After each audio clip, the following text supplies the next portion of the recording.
question is, why is it difficult to swallow our saliva in rapid succession?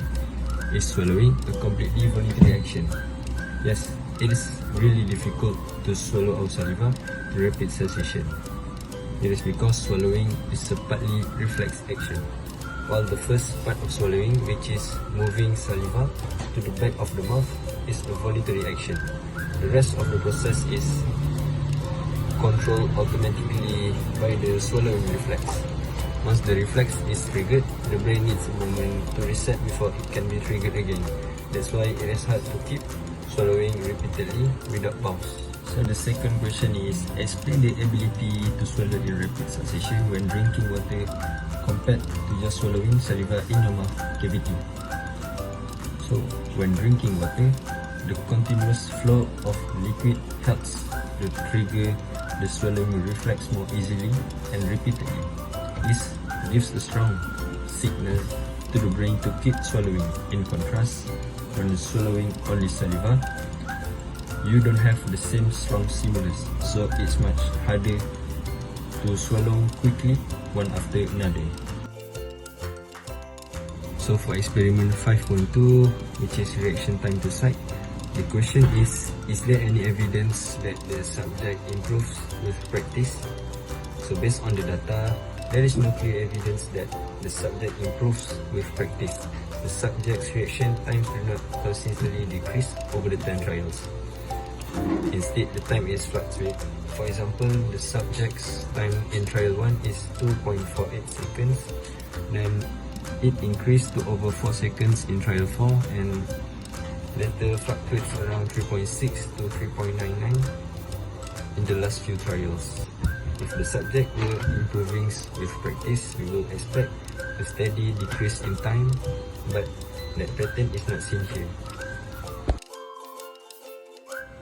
The question is the subject's reaction time is longer in experiment reaction to touch compared to reaction to sight? Yes, the subject reaction time is longer in reaction to touch compared to reaction to sight. This is because the neural pathway for touch involves more processing steps. The signal has to travel from the skin to the spinal cord and then to brain, where it is processed before a response is triggered. In contrast, visual signals are often processed more quickly because the brain is highly adapted to respond to visual stimuli in our environment. That's why people typically react faster to sight than to touch. Questions number 2 here. What are the possible causes of delay as impulse travels this particular pathway? So there are few here, and one of it is signal transmission time. The sensory impulse travels from the food to the brain, which takes times depending on the nerve length and the conduction speed. Another one here is motor response time. After deciding to respond, the brain must send a motor signal to the hand to press the stopwatch, which also adds more delay. For question number 3 here, which are reflexes are spinal and which are cerebral? Okay, for the cerebral, we have here 2. Reaction to touch, which is the brain feels a foot being stepped on and thinks about it, and then tells the hands to press the stopwatch. Number 2 here we have also the eye. Let's say the stopwatch stop, the brain processes and then tells the hands to react.